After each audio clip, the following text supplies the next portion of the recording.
अगर आपने recently visitor visa apply किया है या करने वाले हैं तो ये न्यूज़ आपके लिए है।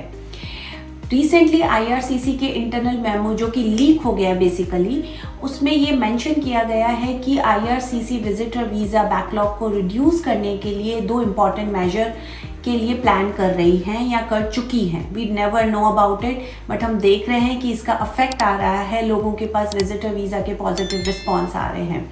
ये वीडियो एंड तक ज़रूर देखिएगा, इसमें मैं दोनों मेजर्स और वो क्या मेजर्स हैं वो मैं डिस्कस करूँगी।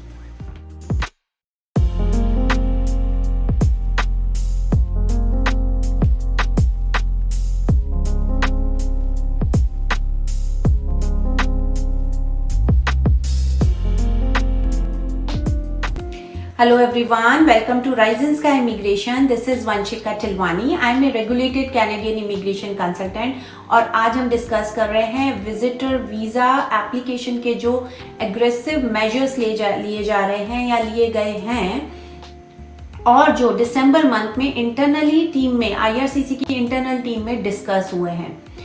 इसके अंदर दो ऑप्शन अंडर कंसिडरेशन थे एज पर द मिनिस्टर और as per the sources.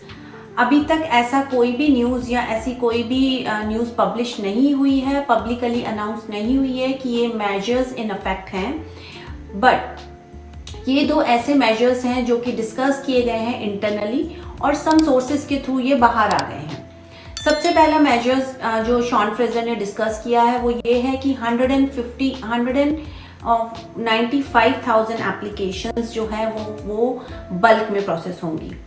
Second important major under consideration है कि 450,000 एप्लीकेशन जो कि 500,000 एप्लीकेशन है उसके लिए सर्टेन एलिजिबिलिटी रिक्वायरमेंट को वेव ऑफ कर दिया जाएगा, हटा दिया जाएगा। अब वो कौन सी रिक्वायरमेंट है जिनको हटा दिया जाएगा वो भी हम डिटेल में डिस्कस करेंगे इस वीडियो में।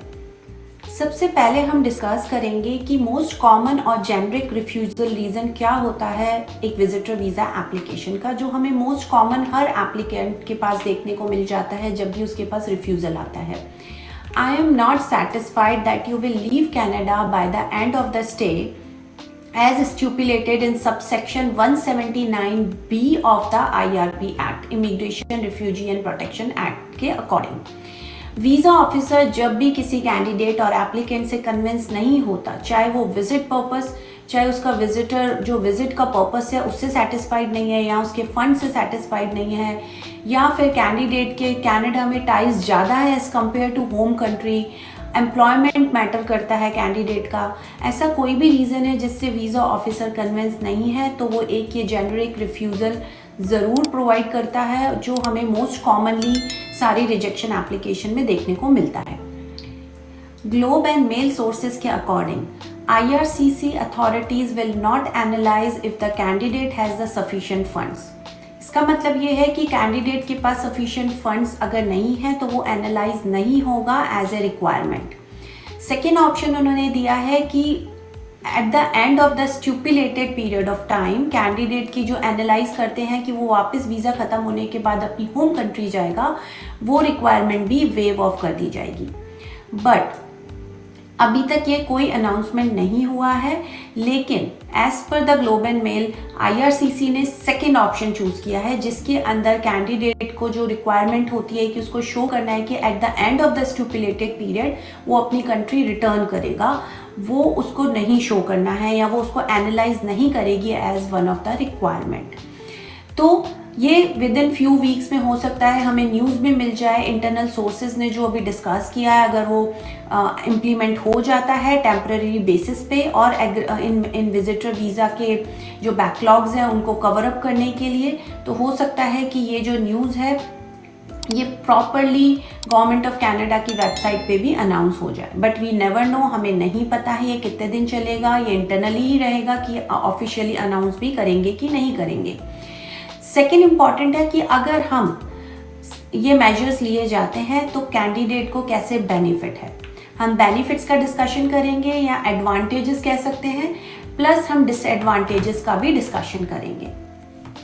अगर हम एडवांटेजेस की बात करें तो एडवांटेज सबसे बड़ा आईआरसीसी जो वीज़ा ऑफिसर्स हैं उनको है। आईआरसीसी के जो बैकलॉग्स हैं वो सब्सिक्वेंटली रिड्यूस हो जाएंगे अगर बल्क में प्रोसेसिंग होती है, या फिर ये जो रिक्वायरमेंट्स है ये वेव ऑफ हो जाती हैं, तो बेसिकली बैकलॉग्स रिड्यूस होंगे। सेकेंड मोस्ट इम्पॉर्टेंट एडवांटेज है कि जो SLA है, जो फ्यूचर एप्लीकेशंस जो भी विजिटर वीज़ा की लगेंगी, उनका जो SLA रहेगा एज पर द कंट्री वो मैट होने लगेगा। अगर इंडिया से कोई एप्लीकेंट लगाता है और उसमें वेबसाइट पे आपको 3 मंथ्स या 2 मंथ शो कर रहा है या कपल ऑफ वीक शो कर रहा है, तो वो SLA मैट हो जाएगा क्योंकि यहाँ पे हमारे बैकलॉग खत्म हो चुके हैं या रिड्यूस हो जाएंगे। थर्ड इम्पॉर्टेंट एडवांटेज ये रहेगा कि वीज़ा अप्रूवल के जो रेट्स हैं वो भी हायर हो जाएंगे एज़ कम्पेयर टू, अगर हम कंपेयर करें लास्ट ईयर के डाटा से या फ्यूचर में कोई भी वीज़ा एप्लीकेशन हम लगाते हैं तो टेम्परेरली वो जो रेट है अप्रूवल के वो इंक्रीज़ हो जाएंगे और जो रिफ्यूज़ल के रेट्स हैं वो डिक्रीज़ हो जाएंगे। So basically win win situation है, बट इसके कुछ डिसएडवांटेजेस भी हैं जो हम डिस्कस करेंगे। अगर हम डिसएडवांटेज की बात करें तो बहुत सारे विजिटर्स ऐसे भी होते हैं जो जेन्युइन नहीं होते हैं और कनाडा में लैंड होने के बाद असाइलम, जिसे हम रिफ्यूजी क्लेम भी कहते हैं, वो क्लेम करना प्रोसेस कर देते हैं। तो ये भी कहा गया है कि इंडिया और नाइजीरिया 2 ऐसी कंट्रीज़ हैं जिनके टॉप 10 कंट्रीज़ में से है जो कि रिफ्यूजी क्लेम फाइल करते हैं कनाडा में। तो वो जो केसेस हैं, number of cases for refugee, वो सब्सिक्वेंटली इंक्रीज़ हो जाएंगे इस पर्टिकुलर मेजर से, क्योंकि हमें नहीं पता या वीज़ा ऑफिसर उस चीज़ को नहीं एनालाइज कर रहा है जहाँ पे जेन्युइन विजिटर की एलिजिबिलिटी चेक होती है। Last but not least, criminality जो चेक होती है जिसको हम एडमिसिबिलिटी चेक भी कहते हैं। वीज़ा ऑफिसर एडमिसिबिलिटी चेक ज़रूर करेगा। ऐसा नहीं है कि कोई भी क्रिमिनल अगर एप्लीकेशन लगा रहा है और वो बल्क प्रोसेसिंग में आ रही है या फिर रिक्वायरमेंट वेव हो रही है तो they will also get the visa, ऐसा नहीं है। वो चेक्स कंप्लीट होंगे। बैकग्राउंड, क्रिमिनलिटी और इनएडमिसिबिलिटी चेक कंपलसरी है, वो वेव नहीं हो रहा है, तो उन स्टैंडर्ड्स और उन रिक्वायरमेंट्स को मैट करना भी ज़रूरी है। अगर आप रिसेंटली विजिटर वीज़ा की फ़ाइल लगाने वाले हैं या लगा चुके हैं या आपका कोई प्रीवियस रिजेक्शन है, तो I would say this is the best time जहाँ पे आपको बेनिफिट ऑफ डाउट मिल सकता है। या प्रीवियस रिजेक्शन है तो हम उसको फिर से लगा सकते हैं और जो भी प्रोसेसिंग हो रही है, बल्क प्रोसेसिंग कह लें या फिर हम कह लें कि जो रिक्वायरमेंट वेव हो रही है, उनका भी हमें बेनिफिट मिल सकता है। अगर आपकी वीज़ा रिलेटेड कोई भी इंक्वायरी है, कनाडा इमिग्रेशन रिलेटेड कोई भी इंक्वायरी है, तो आप हमें रीच आउट कर सकते हैं। आप मेरा 101 अपॉइंटमेंट भी बुक करा सकते हैं। लास्ट बट नॉट लीस्ट, अगर आपको ये चैनल, मेरा वीडियो अच्छा लगा तो please do like and subscribe my channel. Thank you everyone for watching my video.